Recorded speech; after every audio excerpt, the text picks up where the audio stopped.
Good evening, all. Thanks for your time. Uh, we have just 3 o'clock. We have started. We have some 7 participants, and we have today 2 panelists. As it is, I am there. I'm Anandan Subramanian. Hope many knows. And today I am having Mr. Madhaya Srinivasa. He is a versatile social security benefit expert. He was based out of Bangalore. And in today's session, I request to take up his experience, like PF as a social security largest social security benefit organization. There are so much of challenges, cumbersome processes. I'll tell you. Very recently, I came out from an organization, and now I wanted to take back my money. I am suffering a lot. You cannot. I cannot explain. Maybe you cannot understand what kind of trauma I am taking. See, even after I know so many things, and though I have notices, notification and circulars from PF office, the section clerk doesn't even understand what exactly is that. So there are so many challenges. So PF is not so easy, and it is the right financial support it is going to give for each employee.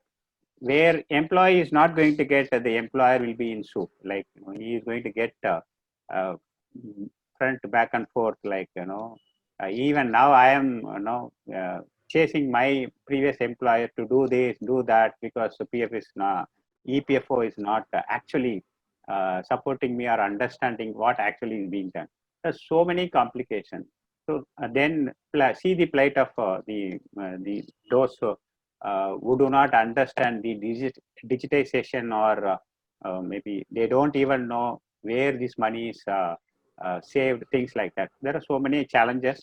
We are going to discuss few challenges, which is very important for employee and employer. Employee here means I am talking about a PF member. Thanks for your time. We'll start now. Srini, you can take up the session now. Thank you. After some time, Srini, maybe because the net connectivity sometimes goes slow. So once you have finished with your introduction, you can switch on to only audio mode. No video is required. Thank you. You can go through the PPT. Thanks. Thank you very much, sir. Welcome to all. Myself, I am Srinivas. As Anandan sir has mentioned, I am also versatile in this Provident Fund and Social Security benefit in India. So I'm just taking all of you through this session, a few of the challenges what we are facing practically versus the notifications what has been releasing by the EPFO on a time-to-time basis. So this is more into challenges are experienced with the different kind of employees, different kind of scenarios, as well as our own personal experiences. So this gives a kind of insight how the funds are managed, or how the process have been followed with respect to the EPFO process at the office level, and the notifications how it has been released on a time-to-time basis. So on this we are going to discuss on this. Please place out your questions with this regard. So in between we'll try to take up those things and touch all the aspects which is possible from our end, right? So this is the disclaimer. So where you can able to see that there is only awareness session, and HR Vidyalaya or any other is not going to be any kind of promising or any other this kind of information will be final one. So this is purely an awareness and informative session.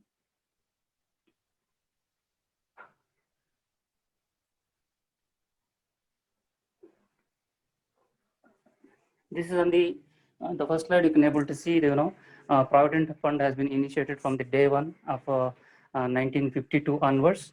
From thereafter, you can able to see the total number of contributions which has been getting evolved from time to time period, and you can see the different kind of percentages which is getting revised every now and then from the EPFO department.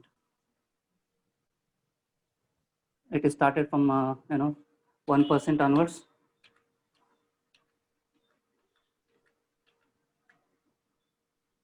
Then later on in 1956, it has been enhanced to 6.25% on the total PF contributions and basic and food allowances.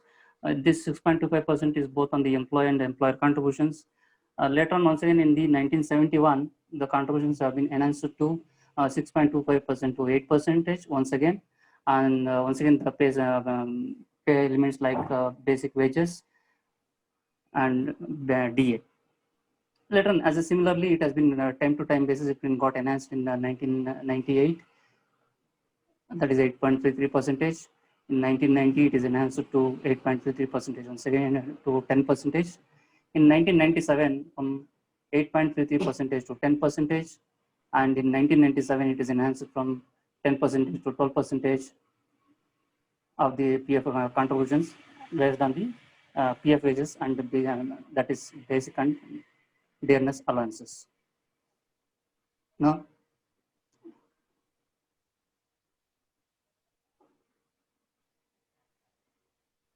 So these are the PF rate of contributions have been keep on enhancing based on the lifestyle and the lifestyle of the people and along with the social and financial index of the country. So when recently it has happened in 1997 from 10% to 12% has been enhanced, and establishments are asked to pay and deduct from the employees, that is 12% from the employees as well as 12% from the employer. So based on this track changes, right? So very recently also due to the pandemic, so there is some changes have been made by the EPFO department, that is from 12% to 10% they have been decreased. So can you go to the next slide, sir? Yeah, we are on the slide. We are on that slide. Yeah. So here the basically EPFO has been just given a brief notification saying that due to the pandemic situation for the 3 months, PF contribution has been reduced from 10%, 12% to 10%. So here majority of the industry and the experts have been literally confused how to compose this contribution rate when it comes to only particularly this particular 3 months of this pandemic situation.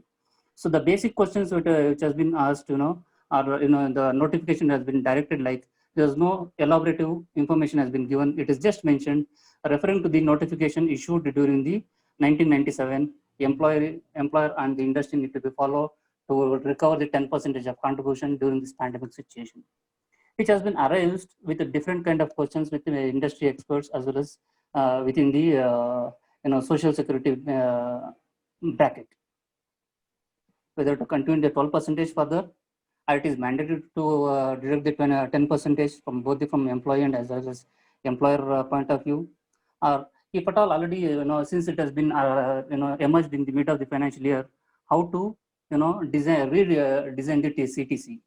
If the CTC has been redesigned, how that the differential amount need to be carry forwarded or given benefit to the employee, how that needs to be answered, or how not that needs to be discussed, or how that need to be treated. These are the questions which have been raised in the industry experts. When it comes to the employee, even it doesn't know, right, how to reduce the contribution of 2%, whether that needs to be paid to the voluntary to the employee, or it needs to be added to the employee contribution once again. So these are the cumbersome notification as well as practical challenges which has been emerged, and it has been created a lot of confusion during this pandemic situation to the employers as well. If this has not been adhered, so what will be the consequences? How the compliances should be treated as? Or it is going to be a legal compliance, or it is going to be a non-compliance? In future, how the EPFO is going to act on this particular change scenarios? So these are the questions have been raised in the contribution calculations when it comes to the reduction of contribution from 12% to 10%.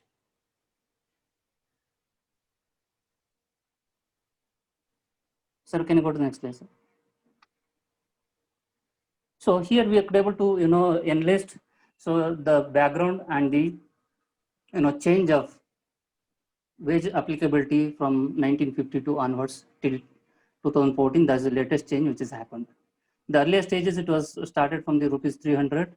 Then later on, it has been significantly, it has been started increasing based on the, as I mentioned, based on the food grains and the social security benefit or the financial index. Based on that, it has been started increasing the PF wages as well. As of now, in 2014, it is a significant notification which has been issued by the EPFO body. Once again, the PF wages have been restricted to, or it has been fixed to 15,000 rupees per month. Employers who are drawing 15,000 rupees or less, they are eligible for withdraw, eligible for getting benefited out of the provident fund benefits as well as the contributions. So here once again, there's a lot of change, confusions once again here. How the wages need to be derived, or the how the wages need to be calculated when it comes to 15K, right?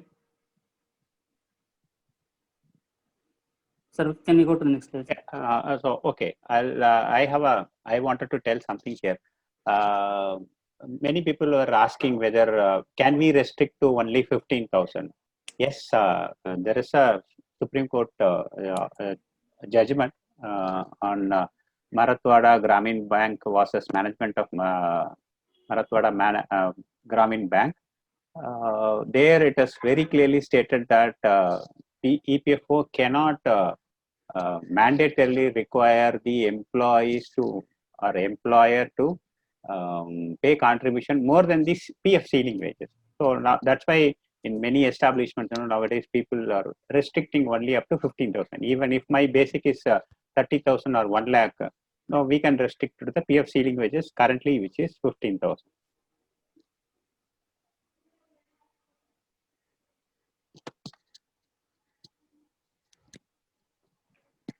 Yeah, Thank you, sir. Yeah, as Anand sir has rightly pointed out, so 15,000 can be restricted or it can be reduced to it. So many of the industry also it is following, like, even if their basic is more than 15K, some of the companies based on their financial stability, they are giving complete benefit to the employee by contributing on their actual wages, PF. If it is more than 15K, assume that if it is 20K of their basic, so they are giving the PF basis on PF contributions on the 20K, and restricting the EPS contributions on 15K, that is very mandatory. So this is some of the changes and adjustments they are making within the bracket of the compliance notifications industry is practicing. So in this slide, you can able to see the percentage of 12% of the employee contributions on the 15K, and the equal contribution of employer also is getting deposited. Additional 1% that is towards 0.5% towards PF admin charges and 0.5% towards EDL admin charges. Post to the notification, there are a lot of questions have been asked within the establishments or within the industry, like EPFO is mandatory for all the employees, those who are drawing less than 15K salary. If that is yes, then what is the situation employees who are having salary of more than 15K of their basic? If they need to be really to be included, or really they need to be excluded? What is the treatment need to be followed here? So here there is no answer from EPFO. Once again, so at large, thinking about at large of the population and the giving benefit to the employees, many of the establishments, as I mentioned earlier, so they're restricting EPS wages to the 15K, and EPF wages they're contributing or they're calculating based on the actual PF wages. That is maybe 20K or maybe 50K, whatsoever it may be. So here, so EPFO notification, it says very clearly that employees who are having drawing more than 15K salary and they are not eligible for PF benefit at all. So here once again the question is whether this needs to be mandatory to be followed or how it is. Once again here the discretion has been given to the employers as well to be followed or not to be followed. So here once again industry is practicing and some of the employers are practicing, saying so they are restricting themselves to the 15K for the purpose of calculating the pension benefit, not to the provident fund. Provident fund still to many of the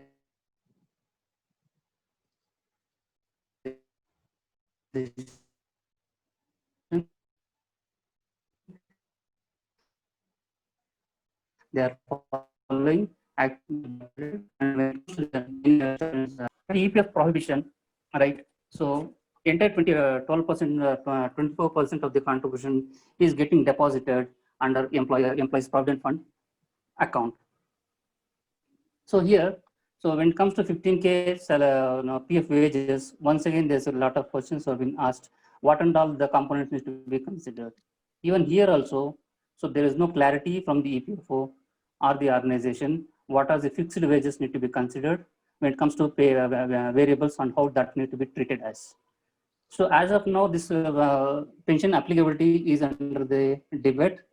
As of now, the Kerala High Court as well as the Supreme Court has been stuck the pension contribution and its mechanism to the EPFO. Once again, EPFO is under seeking the directions from the Supreme Court, that is under through the review petition. So as of now, it is yet to decide on how to be take it forward. So if at all that is going to become, need to see what is a different kind of a challenges which is going to accompany with the existing one. So can we go to the next one, sir?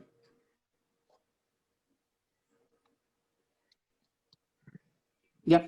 So here few of the challenges which we are just trying to enlist what are the challenges that we are facing after the having this 2014 notification.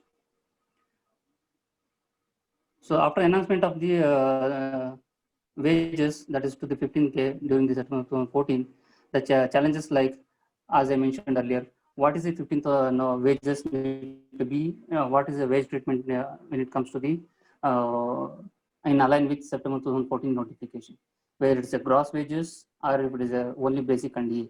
If it is a PF wages, what is that need to be considered? Today, many organizations are having different kind of pay elements when it comes to the employees' wages. So here, there is no uniformity has been given by the EPF or the notification. What are the wages or the pay elements need to be considered for the purpose of provident fund? If employer decides to restrict themselves to the PF contributions to the 15,000 rupees, then when wages are more than 15K, and how to handle it, especially situations like when employee goes on loss of pay. So assume that if an employee is having a 25,000 rupees per basic and DA, if employee goes on loss of pay, how the EPFO need to be, how the EPF wages need to be calculated.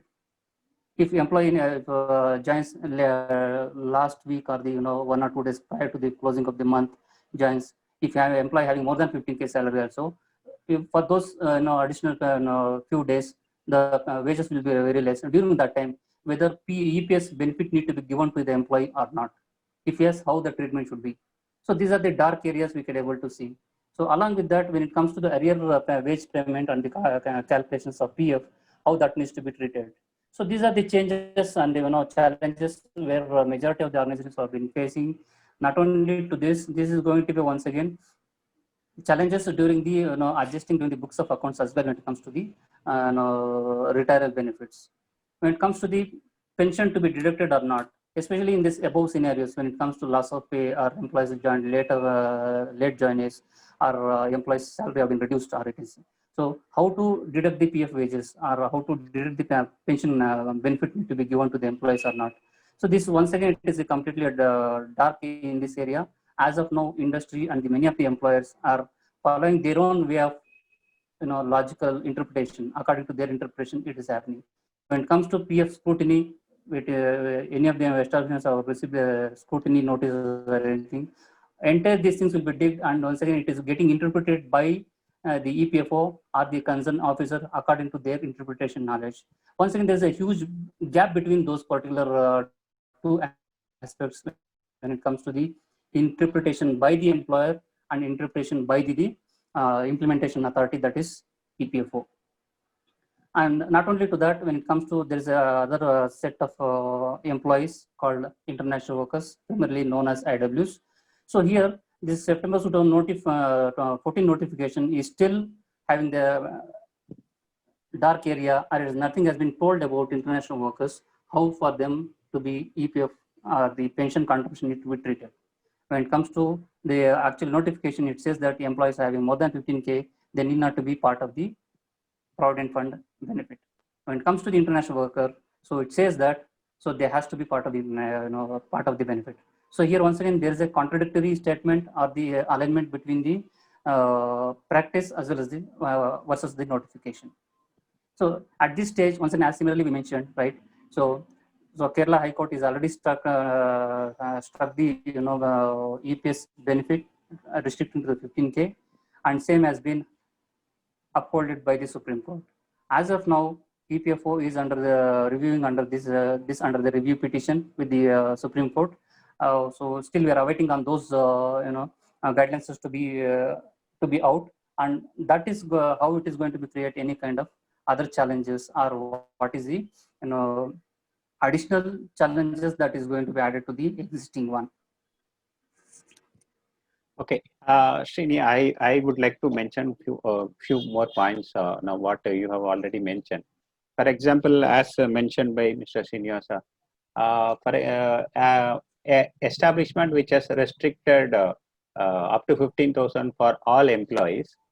So even if I am going to get 1 lakh, that's what one participant also raised the same question. If a person's basic is 2 lakhs, can we restrict it to 15,000? Yes.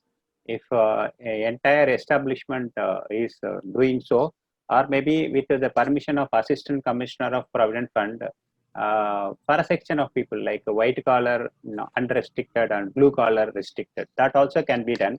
So in such situation with the approval, you can restrict to 15,000.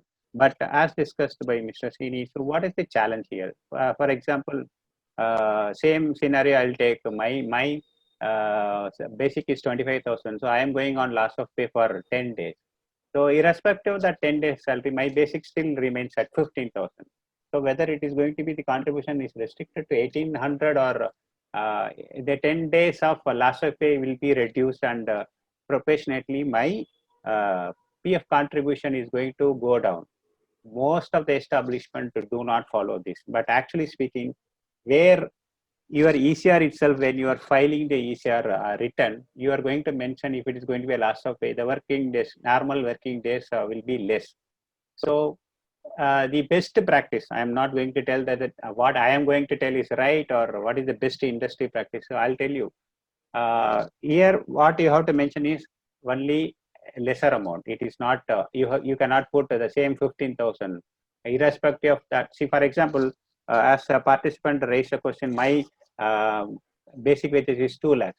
So even if I go on loss of pay for 28 days, if my basic wages is going to be 25,000 or 15,000, so will the PF contribution will be on 15,000? It cannot be, because EDLA coverage is also on the PF contribution, that PF ceiling wages. So in such cases, this has to be reduced proportionately, so that it is not 1,800. It cannot be 1,800. It has to be reduced. And in ECR also, as I told you, you will be mentioning the number of loss of pay. So you will not mention 30 days. You will be mentioning only 25 days. Or 23 days or 10 days, something like that. So it has to match. Otherwise, now many people will escape paying this. Later, this will be a problem. So similarly, somebody gets an arrear wages, somebody joins later in the month. For them also, there will be a problem. So this is what is the situation. Here,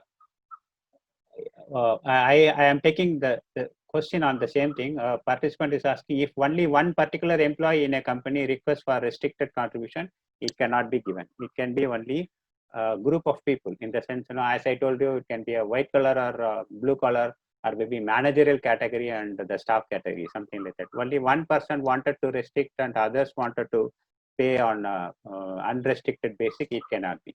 The EPFO will not be permission. I'll move on to the next slide. Srini, you can take it. Thank you, sir. Adding to the Anandan sir's point on restricting of the group of employees. Here, once again, it is going to be a challenge to the employer or the team who does the payroll, right? So maintaining the records for that particular bunch of employees or group of employees. So doing the same payroll, keeping a different logic. So that is going to be the biggest challenge. So that is going to be the biggest challenge once again. and it creates a lot of confusion or error reports or challan can be get generated. And in future, in case of any kind of liability is got reduced from the employer side, so there's a loss of to the employer towards once again paying at standing and paying up penal damages and interest as well. Okay, that is the other point. So when it comes to the next slide, so EPFO has introduced online services through the unified service portal. So it has created a lot of features right from the beginning, and including the issuance of digital PF code as well. So the list of documents which is all required for this kind of services is we have already listed here, so members can view that. So it is more into like employer data need to be provided along with the soft copy, the scan copies of those things like ROC, that is company incorporation certificate, proof of address, PAN card of the establishment, PAN card of the owner or the director, Aadhaar card of the owner, once again the IT returns filed copies, a cancelled check leaf. Here once again there's a challenges. So many of the establishments, so due to the online banking services, many of the establishments will not have this check leaves itself. So EPFO is asking the cancelled check leaf. This is one of the challenge, I could say. Once again, specimen signature cards need to be uploaded, the employer mobile number, landline number, website needs to be updated. Along with that, address proof, ID proof like Aadhaar card, voter ID, driving licenses, all these things to be uploaded to the EPFO site. And finally, the performer also has to be filled, and this need to be submitted to the department. So these are the basic, details on the standard list of documents what we have enlisted here. So to be required at the time of generating the or getting the digitalized PF code. So the recent integration is now along with the PF code, the employer can able to obtain ESIC code together with this, and sometimes professional tax as well. So these are the three codes can be generated at a time with a single documentation that is has been listed over here. Through this, an employer can obtain the certificate or the download the codes digitally. So later on, this need to be all the physical copies need to be get submitted to the enforcement department from the of the concerned department as well. Sir, can you go to the next slide, sir?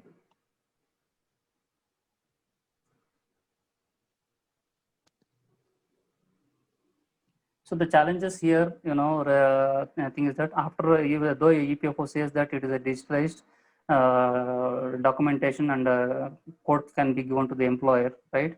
So later on, all these documents need to be submitted to the department once the code has been got issued.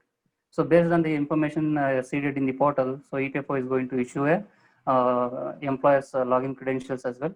So later on, so all these hard copies need to be submitted to the department.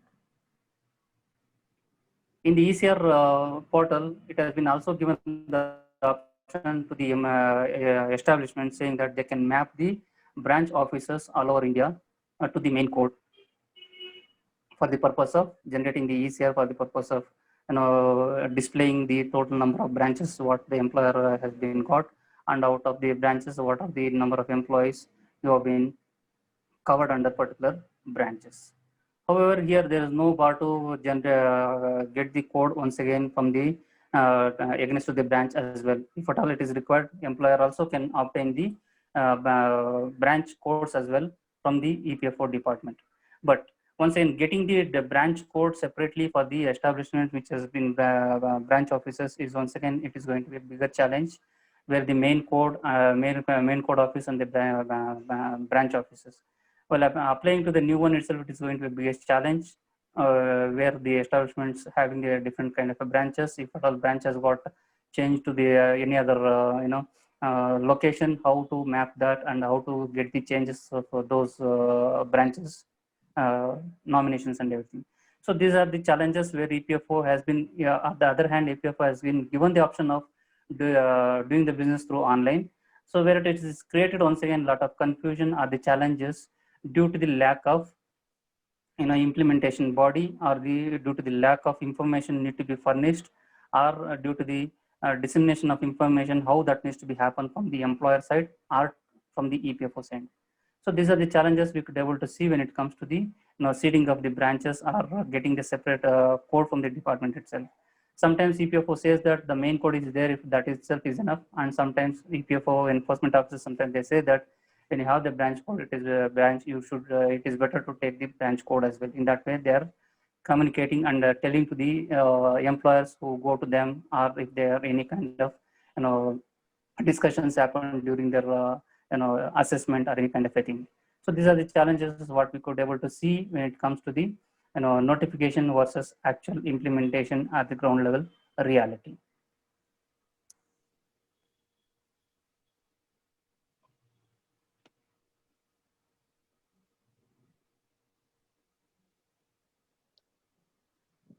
So here in the next slide, we could able to see that the different kind of options which has been given by the EPFO. It's a kind of a benefit to the member as well to withdraw the benefit from their PF accumulations for the different kind of a purposes. For example, purchase of site, plot, house, or construction of a house, or addition of the houses, or illness of the member or its family members, right? When it comes to marriage of self or dependents, that is restricted to brother, sister, and son and daughter. And education related thing, when it happens to any kind of natural calamity, to that kind of business, how to take the withdrawal benefit, keeping the fund alive at the account alive, how to take the benefits. And very recently, it has been implemented during the pandemic situation, withdrawal of provident fund when it comes to the how to handle this situation. So here, when EPFO says that employee can withdraw the benefit, partially withdraw by keeping their account live, right? So a member has to complete minimum 5 consecutive years by holding the PF account. So if any employee has started his employment journey from company A and landing up at the time of withdrawal, if he is landing up at company D, he need to ensure, employee has to ensure contribution starting from company A, B, C, that needs to get transferred to the company D in order to avail the benefit. Or else a member has to complete 5 years of service from an establishment where he is applying the PF partial withdrawal. So here the darkness is many of the employees will not aware of service eligibility of completing the 5 years of service by holding the PF account. So the moment employees are moving from one organization to the other organization, sometimes employees might be least bothered about transferring the funds, or sometimes they are under impression that to get transferred from the employer to the employer.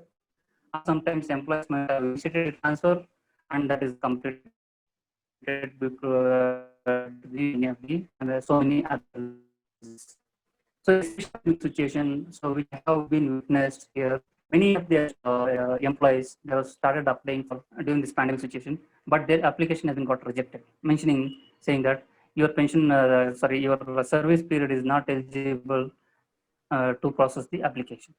So the service period, it says that member has to complete the minimum 5 years of service by holding the PF account, or if with the current establishment, if employee is not completed the 5 years of services with current establishment, he has to process or he has to transfer the funds from his previous establishment to the current establishment.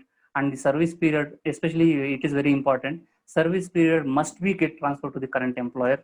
If that is not happening, even though the provident fund is got transferred, if service period is not getting transferred, once again PF transfer or the partial withdrawal cannot be processed by the EPFO department.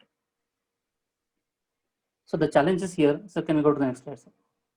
Okay, I'll add only one point here, Srini. See, I'll tell you, people, once they join, as Srini told, that a person moves from company A to company D, so he will use the same UIN. That is mandatory. They have to use the same UIN. When they see the passbook, they will see all the accumulations from A, B, C, D. Then they will feel that okay, everything is done, so there is no requirement to do the transfer. But for the purpose of service, the service here means eligibility to get the partial withdrawal and eligibility for pension, or maybe full withdrawal, what I was suffering now, to get my money back. So I suffered like just like that, though I have more than 5 years. They considered only 2 years, and they settled my account, and they disallowed, they deducted some 10% towards TDS. I am suffering like anything. So these challenges will not be there if an employee, that is a member, has to do a online transfer. They have to do, or they can check whether it has been already been done or not through their member portal. So this is must, and it is required for every person, every member. In the employer cannot help you, or the EPFO is not going to help you. Employee has to do this transfer. Yes, we can.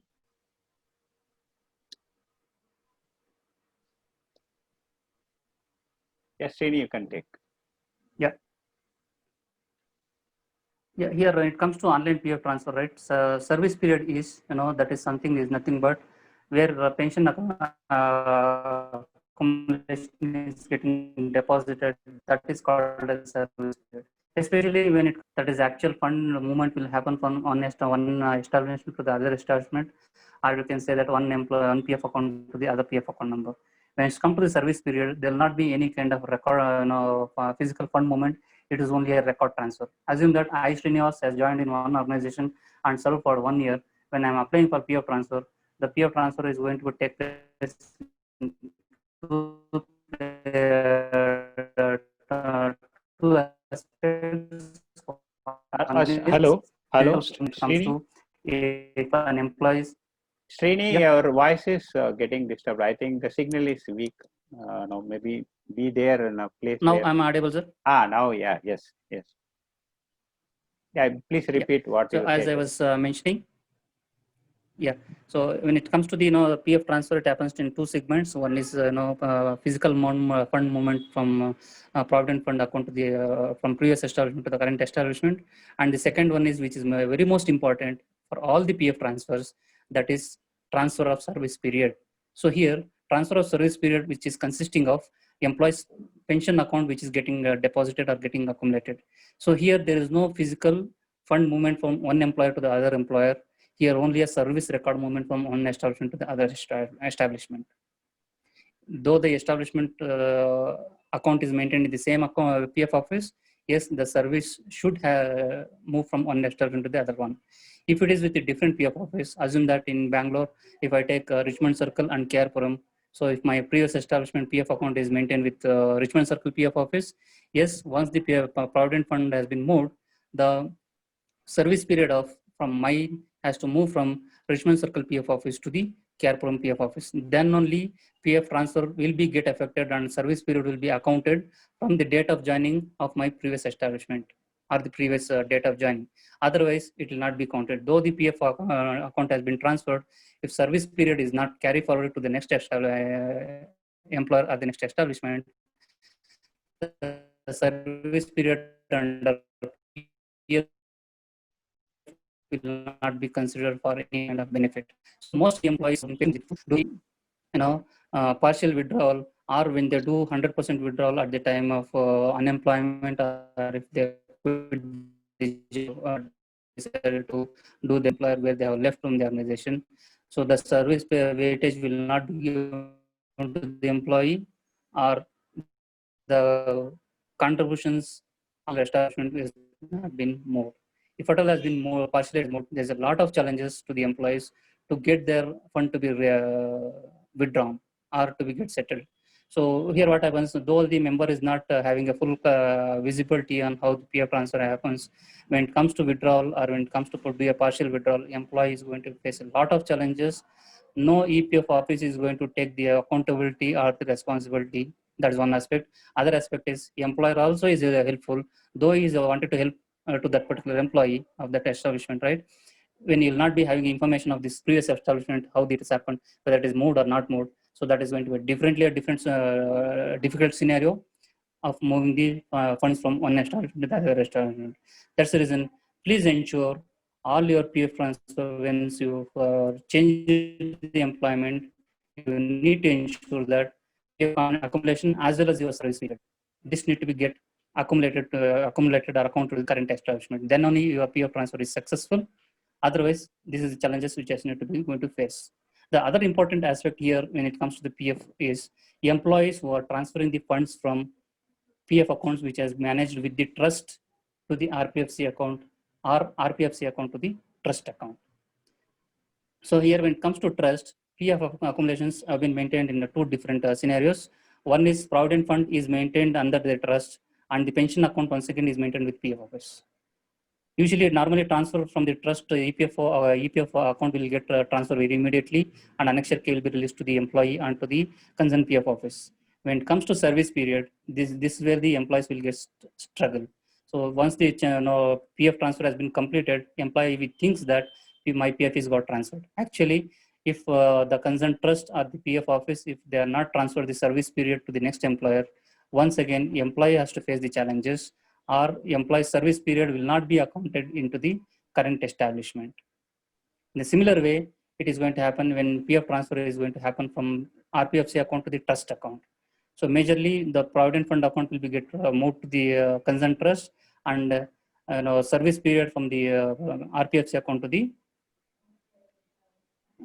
trust EPS service will not be moved. Even in such cases also, whatever the service is associated with that particular establishment or to that particular PF account will not be carry forwarded, and service period will not show into the members ledger or the profile, and employees will have a problem when they are trying to do partial withdrawal or 100% withdrawal. So these are the challenges. Here members has to ensure, and if anyone is coming across with any kind of members, please educate them. They need to ensure the PF transfer has two segments. One is the Provident Fund, other one is the EPS transfer. When it comes to EPS transfer, it is only a record moment, and when it comes to Provident Fund, it is a physical fund moment. So you need to ensure that this, once the physical fund movement happens, the employee has to ensure and cross-verify whether their service period is get transferred or not. Unless otherwise if it is not transferred, employees or the member is going to land up facing the challenges where our Anandan sir has just now has mentioned his 5 years of service has been considered only 2 years, and rest of the 3 years they are not considered. Okay, if that happens, sorry, one participant who raised hands. Yes, sir. You can, Mr. Rangarajan. You raised your hands. You can talk now.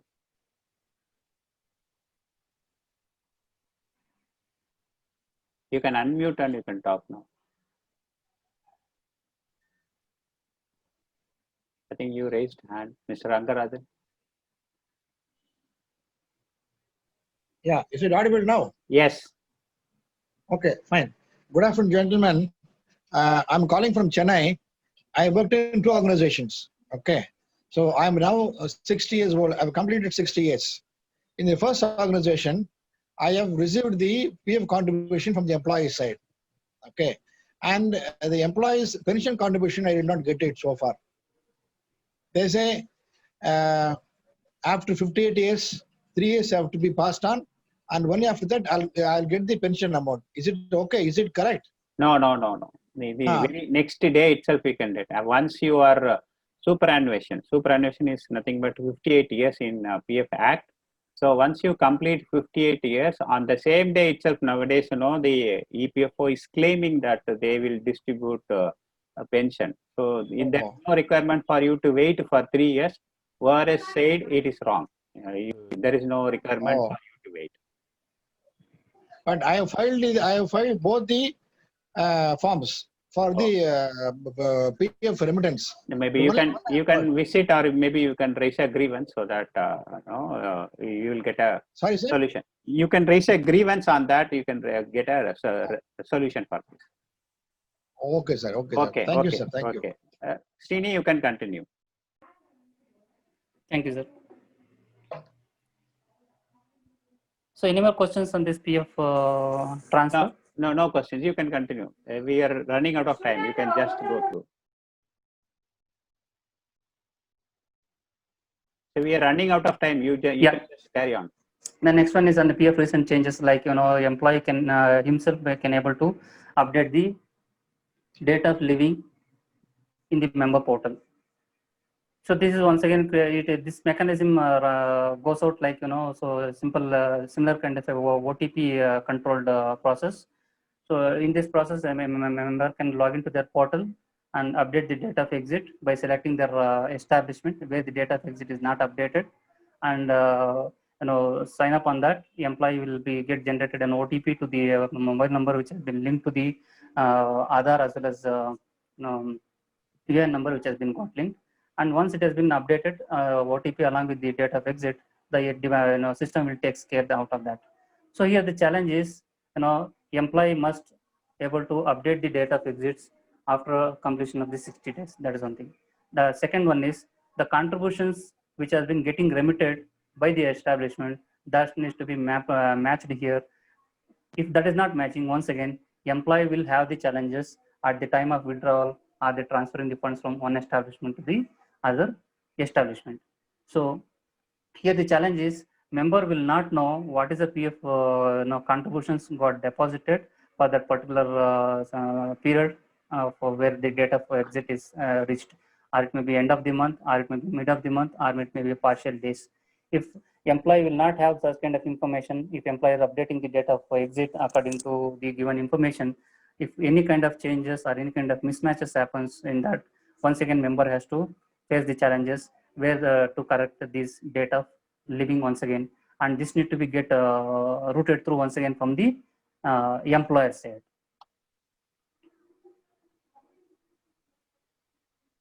These corrections, this is the date of living. When it comes to date of birth changes, EPFO has released an option where member can upload their date of birth details, what is that is available as per their records, and update their date of birth details into the portal and seek for a correction from the establishment side. That is called basic data correction details. So here this date of birth changes can be done if the date of birth differences falls between the within 1 year. If assume that date of birth is 1977 and it has been updated as 76 or 78, right? If falls within the 1 year, those changes can be done through online. If at all going to be, it happens beyond more than 1 year, once again, member has to follow the submitting the physical copy of data correction with a list of documents like pro forma prescribed by the department, along with the proof of date of birth, a consent letter from the employee, and that needs to be get signed by the employer, and that has to be get submitted to the PF office. So here the mechanism, EPFO mechanism is following two different processes on the same correction request. So here the EPFO, they say that it needs to be, it can be done through online. Once again, they restricted that to 1 year, not for the rest of the years. Not only that, the one more catch here is, if once the member has been done any such kind of a correction, later on if the employee wishes to do any kind of correction, that cannot be possible. It is only once in lifetime that a member can do the changes. Once and later on, if any kind of a changes, that employee cannot do that, and employee has to go to the PF office and through employer, that needs to be get corrected. Okay, Srini, I'll take some few minutes here because Yeah. I received while registration happens, people have raised a few questions. I will answer those queries. I'll take up the questions. One participant has asked, wanted to know how pension is calculated after retirement. After retirement, pension usually is calculated like if the person, PF member, continuously in the same organization or a different organization completed 10 years, then it is average wages, that is 15,000. If it is less than that, then the average wages for the past 1 year, that will be calculated. Maximum is 15,000 into number of years of service. Service, what we were talking now. So average wages 15,000 into number of years of service, maybe 10 years or 12 years or 15 years, divided by 70. That is arrived. That number is the pension amount. That is for the year. For that only they will calculate. And the other question is how to update Aadhaar card, PAN card. The member can update Aadhaar if there is any mistake and which has been corrected, they can go and correct it. PAN card, it is not necessary now that Aadhaar is linked with the PAN. EPFO is not insisting on PAN card seeding. Bank, anytime you can upload. Once you do it, and it will go to the employer. If the employer is not doing, remind him once or twice. Otherwise, you can raise a grievance to the enforcement officer. Through them, employer has to do. If they raise a complaint through EPFO, then they will do it. Components for deduction.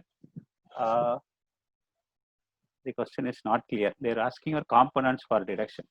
Maybe you're asking about basic plus DA, which is required. Up to 15,000, entire gross. That is always there. You can refer the Supreme Court order, Honorable Supreme Court order to February 28, 2019. The next question is, could not transfer previous employment PF amount due to unavailability of UAN number. It is not a requirement. Even if you don't have a UAN number, with the PF number, you can do an online transfer. You have to mention the PF number of the previous organization, and this can be seeded and transferred to the current UAN number. The next question is pension amount withdrawal and how to integrate multiple PF accounts. The same thing what we were discussing, Srini was exhaustively telling that you have to do an online transfer from each establishment. So for example, I had worked 8 establishments before, and currently I'm working in a 9th one. I can move all 8 to 9th. There is no requirement for me to move 1 to 2, 2 to 3, 3 to 4, 4, nothing like that. 1 to 8, everything I can move to 9. Something like that we can do. The other question is current EDLA death claims, minimum is 2.5 lakhs, maximum is 6 lakhs. Lockdown impacts in ESI PF in company point of view.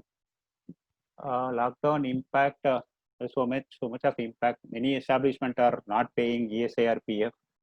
More than that, no, cash flow is not there. Once it is then received, then I think this will also get smooth. Is there any change in the pension calculation after Supreme Court judgment? If so, how to apply for existing employee? There are 2 things in pension calculation. One is already settled. For those who have completed 58 years before 2014, they can go for a pension enhancement, which is already there, which RPFC is allowing. Those who completed 10 years and superannuated before 2014, for them, they can enhance, pay the difference, and they can get a higher pension. For those who are superannuating or now or maybe after 2014, we have to wait for the judgment from the Honorable Supreme Court. There's a review petition pending filed by the EPFO. Once it has come, it's already in favor of the employee. They struck down the notification by EPFO. We are awaiting. Once it has come, then we will know the right process. EPS revise. The other question is also on the same revised process. That's all. The other one more question is there. Need to know end-to-end knowledge on PF, ESA, and labor welfare. Maybe you can please listen to our continuous education session. Like now we are doing PF. Maybe later we do for ESA and labor welfare also. Srini, we have very little time. We have another 10 minutes of time only. Just to go through these things and don't read out everything. Highlight the point, and then you can just like that. You can give a solution, challenge, and its solution. You can take up this page. Sure, sir. Thank you. So when it comes to the EPFO has been introduced a composite claim form as of now, that is called CCF, right? So this can be used for PF withdrawal, complete withdrawal, partial withdrawal, as well as to the demise cases as well. Dependents related to the employer, right, who has been deceased person. On behalf of them also, the same physical form can be used for the purpose of withdrawing the benefit and enjoying it. So here once again, the challenge is, right, so if all the KYCs are got completely updated, then only this benefit can be used. If you on one of the KYCs like Aadhaar or bank or the PAN number is not being seeded, once again this service cannot be availed by the member. So these informations are not fully furnished, or it is available in the industry as well. And many of the EPF also says that updating Aadhaar itself is enough for them to process the claim. When it comes to actually processing, so the scenario is entirely different. They wanted to approve and seed and approve all the 3 KYCs which I have already mentioned. In case of any changes like mismatches between the bank account number and the other number which has been seeded and the name which has been updated, once again online claim will not be get processed and it will get rejected. To correct that, once again members has to run to the PF office and to the concerned employer to get this corrected, and later on they can do the withdrawals. Once again here, EPFO is not very clear on the process what need to be followed when it comes to the online withdrawal, whether that needs to be considered based on the details are updated in the PF portal, or they has to go as per the details updated in the Aadhaar. So though EPFO says that they are enforcing the Aadhaar-based even database, and it has started syncing with each other, there's a lot of challenges once again when it comes to data integrity or the data mismatch and how that is getting managed. So these are the challenges which when employees are getting faced when they are trying to withdraw the PF benefits as well. When it comes to the PF withdrawal benefit, immature PF withdrawal benefit called employees who are not completing the 5 years of service there at the time of withdrawal, TDS will get deducted. This also, it is not very clear how they are going to do it. If at all member has been transferred the one establishment to the other establishment, if that transfer is not completed because of this service period, how they are going to treat that. So these are the dark areas where still EPFO is trying to figure out how to fix those things. Till such time, employees will be facing this kind of challenges. Okay, here I will take one question from a participant. What if an employer closed an organization on not traceable?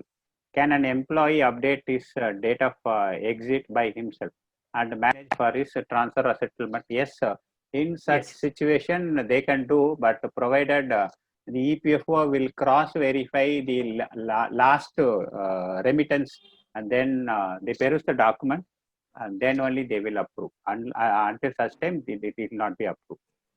In addition to that, sir, such kind of members can always go to the PF office and try to contact the enforcement department. So this is a department where it has been allowed them to verify, and if any establishment are not traceable, or if any establishment are closed down their shut down their business. So the enforcement department is the right section where a member can go and approach there and seek their support. Yeah, next slide is there. Yeah, these are the inoperative account PF accounts. So members PF contribution which is not depositing for more than 36 months. Thereafter, it will be treated as inoperative PF account, and PF contributions. The interest earning accumulation of interest will not be happening to those particular accounts.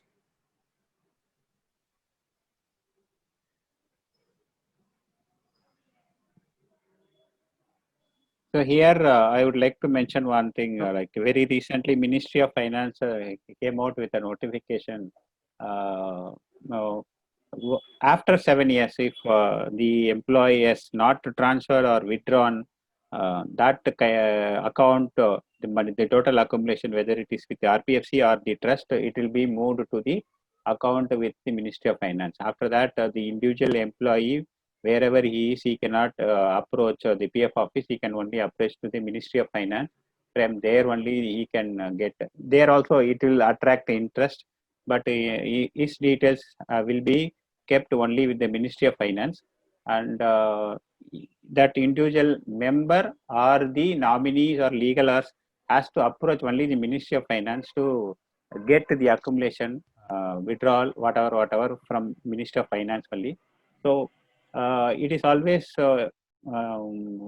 required for a member to see that whether it is active, and if they are not going to transfer or withdraw after 3 years, they have to at least do something. Otherwise, if this money goes to Ministry of Finance, getting money from Ministry of Finance, whom to contact, how to contact, what is the process, what are the formats, all such things will be very, very cumbersome. So getting money from the PF itself, though it is digitized, it is highly cumbersome. I'm not telling that it is not possible. It is possible, but you have to knock so many doors. So in such situation, if you come across your employees or your any friends or relatives who have not done, ask them to do it and do the transfer and get the accumulation. And now if somebody wants to get a pension or they wanted to take it, use it later, they will wait up to 58 years of age, and then they wanted to take back the money. By the time, if it is already be treated as an inoperative account, entire money will go to the Ministry of Finance. So many things are happening in the government side also.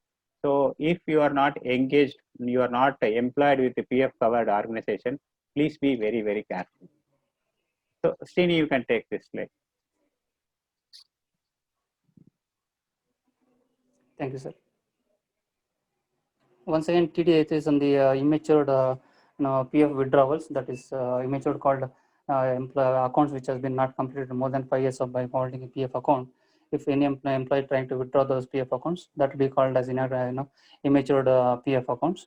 If any employees withdrawing such attempting such kind of withdrawals, EPFO will impose the TDS if members having the PAN card. If members are not having the PAN card, that is 30.68% will be get recovered on the Provident Fund accumulations. It is 34.608. Yes, sir. 34.608.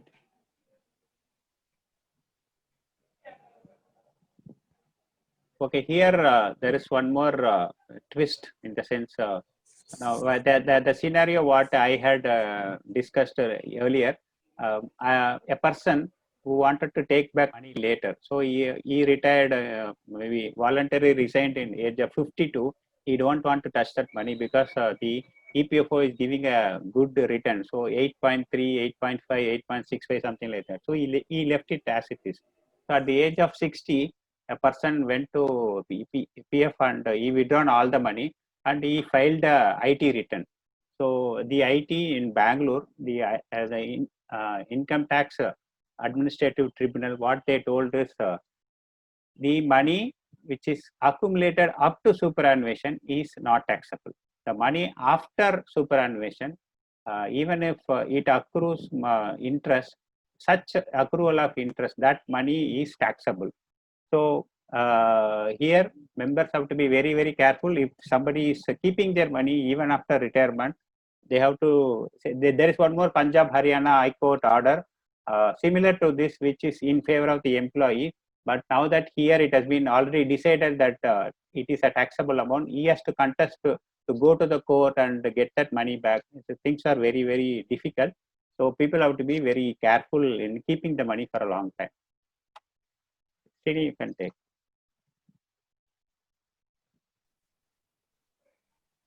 This is on the pension changes and the contribution that after the superannuation. Pension contribution can be contributed even after 58 years of the age, up to the age of 55 years to 60 years. Such contribution will be get additional interest and accruals. Superannuation pension employees after completing 58 years of age, if a member has completed 10 years of services and more than services for the pension.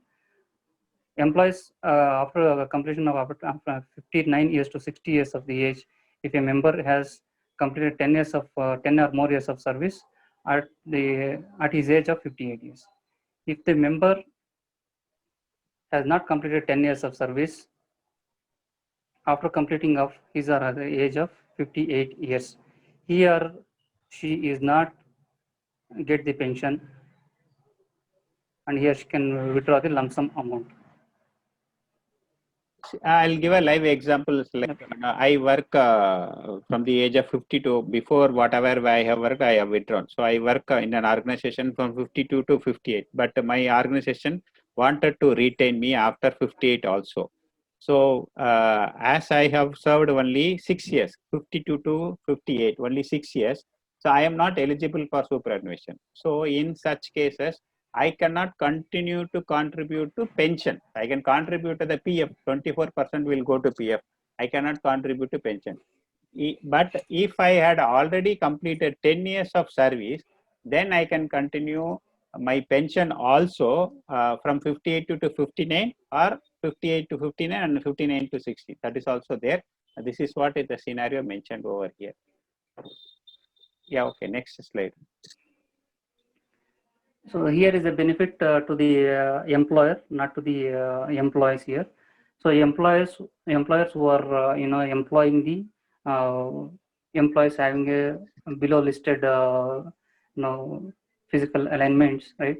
Employer can get the benefit on their contributions, that is up to the 10 years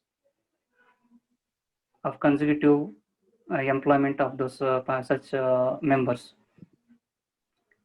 This is only to incentivize the employer to engage more physically challenged people. So it is like if a physically challenged person is working in organization A will get that incentive up to 10 years. The employer contribution will be waived off or maybe reimbursed.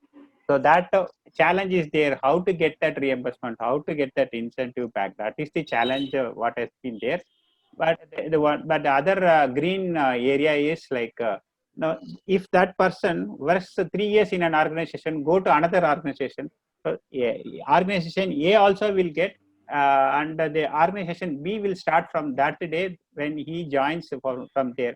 So it is organization specific. So 10 years in an organization, if you engage a physically challenged person with having these diseases more than 40%, then that organization will get.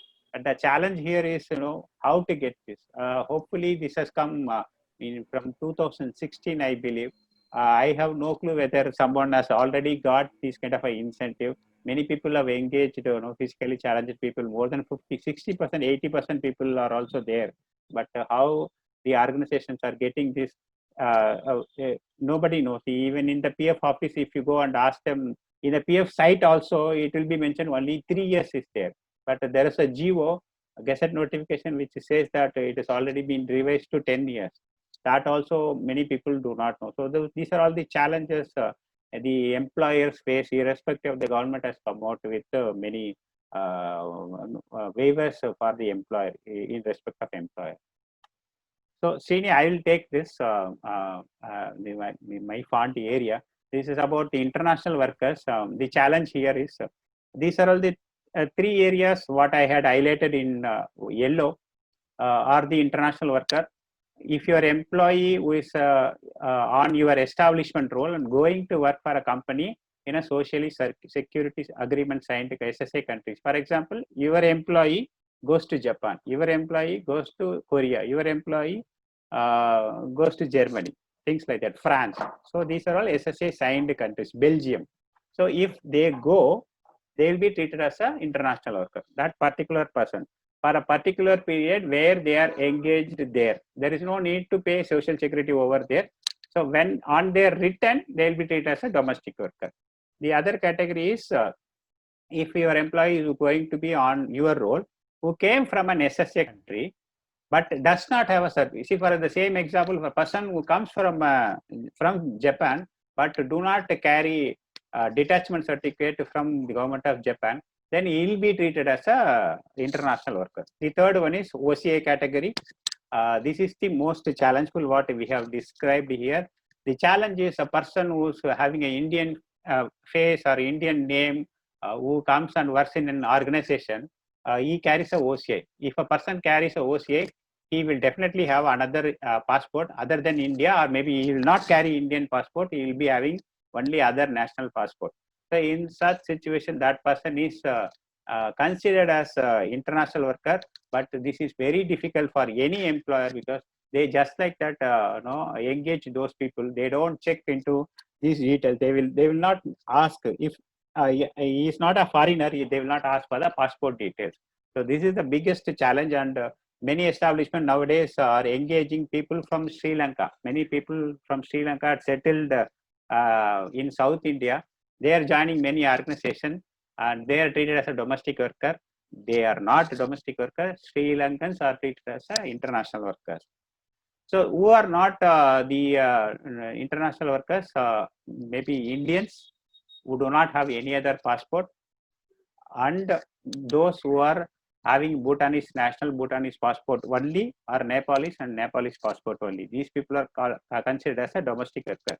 So the challenge here is finding the OCA status people in an organization and Sri Lankan. And no, the problem here is the contribution is on the gross. When you deduct only on basic plus DA, later if they found to be international worker by the enforcement officer, you have to pay the difference of basic plus DA and gross from the period when they join. That will be huge, which will attract penalty and damage also. So this is all about this. I really take this opportunity to thank Mr. Madhya Srinivasa for giving away his the precious time to in explaining in detail. I am very sorry, Srini, which we have very little time, 1 hour only. I think we have exceeded this also. It is very big subject, and considering the challenges what every establishment and employer are facing are so difficult. Thanks for your time and giving away your thoughtful solutions to the challenges, whatever we now see, things like that. And I wait for another maybe another 5 or 10 minutes also. That is not a problem. We can take some questions. Maybe somebody wants to raise it through a chat box, or somebody wants to raise hands also. I can take. I'll tell one question. An employee joins a company at a gross of salary 30K, contributions to PF. Can he say that he don't want a PF in the middle? In the middle, not possible.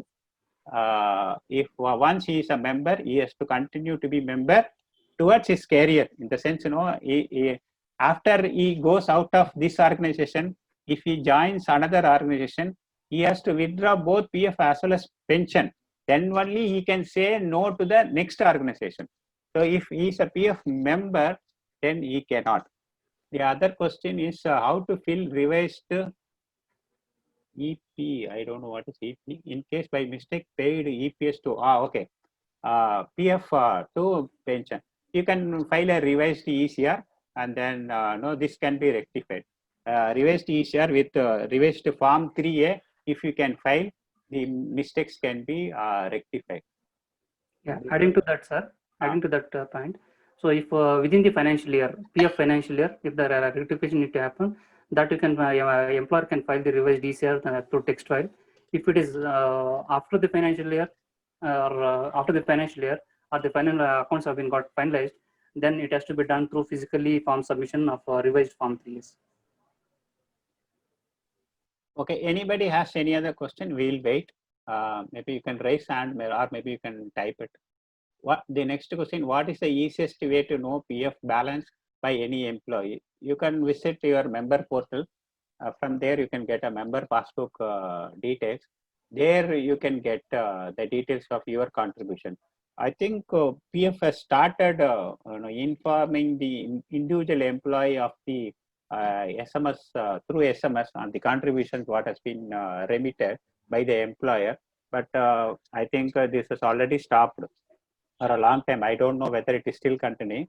Irrespective of that, there are some SMS if you send, then they will get the balance, things like that. Those are all the facilities were made available, but I don't know whether it is now available or not. It's better that the person can visit the member portal and see through member passbook. I'll take the next question. Suppose an employee is drawing 1 lakh wages, whether EPF and EPS can be contributed for 50K only. Definitely. See, nobody determines what is your wages. Up to 15,000, it is determined by the EPFO. That is up to 15. Yes. If your basic is 1 lakh, you can restrict. It is between the employee and the employer to confirm. It is going to affect the CTC. Then they can mutually confirm only on 50,000 basic. They will pay PF. That is between the employee and the employer. There is no mandatory requirement that EPFO will ask you to pay on the gross or on 1 lakh. If you pay 1,800 per employee, they should not ask more questions. That is very clearly mentioned by the Honorable Supreme Court. The other question is not limited to 15K or not contributed on full wages. I don't have this question clearly. Can you come online? I will maybe You can ask the question over audio also. I'll 1 second. Yeah, you can unmute and you can talk. Mr. Vinod, you are allowed to talk. You can ask the question live.